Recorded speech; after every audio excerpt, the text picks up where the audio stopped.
Let me tell you guys all about Sandponics. Thank you, Mark McMurtry, for developing these methods. This is a sand test here.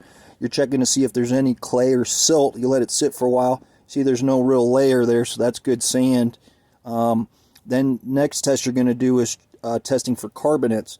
So you pour a little vinegar over the sand and see how much it bubbles up. See, this isn't bubbling up too good, so that's good sand. Now, getting sand for Sandponics is relatively easy because typical concrete sand has been filtered and washed, so it's good sand for Sandponics. Now, you see here, these guys are putting together the pump. That tank there is where the fish will go. You see the pickup.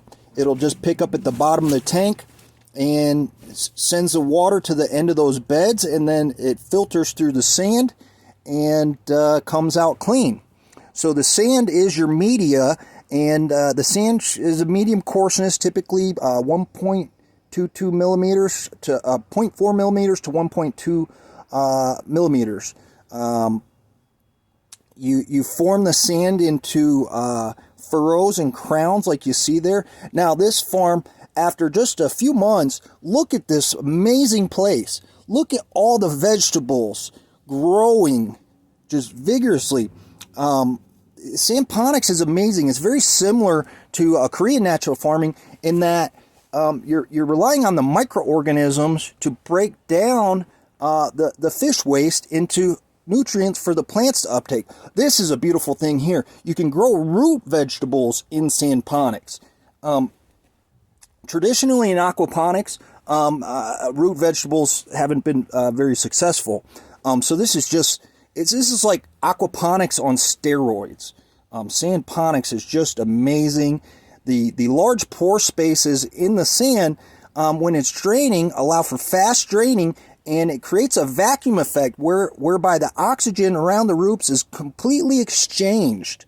So every 2 hours, the pump goes on for give or take 15 minutes while the sun's up. So for 12 hours a day, the pump's running. Then at night, the pump doesn't run. And this system is completely self-sustainable. Very few things needed.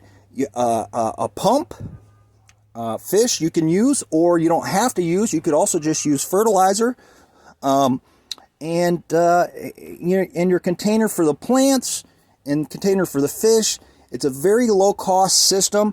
This system built here by My Aquaponics on YouTube. I think they put this system together for like under $4,000.